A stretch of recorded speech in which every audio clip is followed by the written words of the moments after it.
श्री कृष्ण की द्वारका नगरी समुद्र में क्यों डूबी? पुराण, इतिहास और विज्ञान की रहस्यमयी गाथा। क्या आप जानते हैं कि भगवान श्री कृष्ण की स्वर्णिम नगरी द्वारका एक दिन अचानक समुद्र में समा गई थी? कहा जाता है ये नगरी स्वर्ग से भी सुंदर थी। 7 द्वारों वाली, नगों से जड़ी, समुद्र के किनारे बसी वह दिव्य नगरी आज भी समुद्र की गहराइयों में चुपचाप सो रही है। पर आखिर क्यों डूबी द्वारका? क्या यह केवल पौराणिक कथा है या इसके पीछे छिपा है कोई ऐतिहासिक और वैज्ञानिक रहस्य? आइए जानते हैं उस दिव्य और रहस्यमयी कथा को।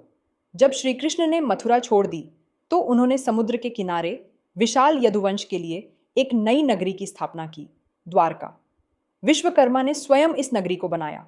यह नगरी समुद्र के ऊपर थी और इतनी भव्य कि देवता भी दर्शन करने आते थे।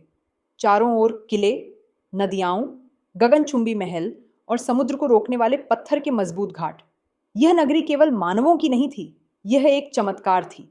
महाभारत युद्ध के बाद यदुवंश में घमंड और कलह पनपने लगी।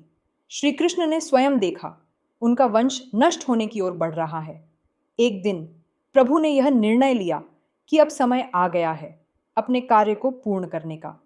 प्रभास क्षेत्र में यदुवंशियों ने आपस में युद्ध किया और नष्ट हो गए। फिर श्री कृष्ण एक पीपल के पेड़ के नीचे विश्राम कर रहे थे और तब एक शिकारी ने उन्हें भ्रमवश तीर मार दिया और प्रभु श्री कृष्ण ने अपने धाम को प्रस्थान किया। कथा अनुसार जैसे ही श्री कृष्ण ने पृथ्वी का त्याग किया, समुद्र ने गर्जना की और कुछ ही समय में वह दिव्य नगरी जो देवों के लिए भी सौभाग्य थी, समुद्र में समा गई। यह घटना केवल पुराणों में नहीं, महाभारत के मौसला पर्व, विष्णु पुराण और भागवत पुराण में भी वर्णित है।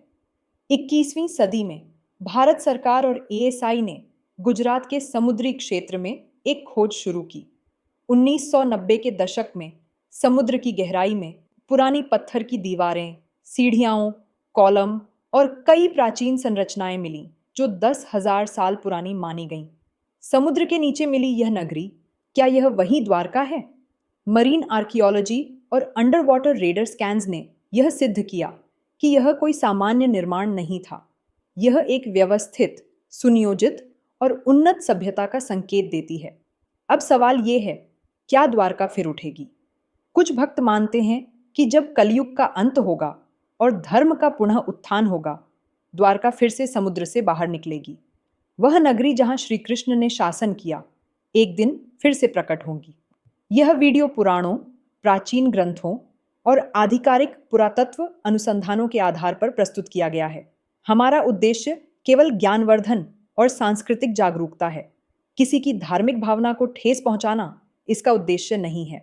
संदर्भ: महाभारत, मौसला पर्व, भागवत पुराण, 11वां Skanda, Vishnu Purana, ASI archaeological survey of India, reports marine archaeology unit, national institute of oceanography.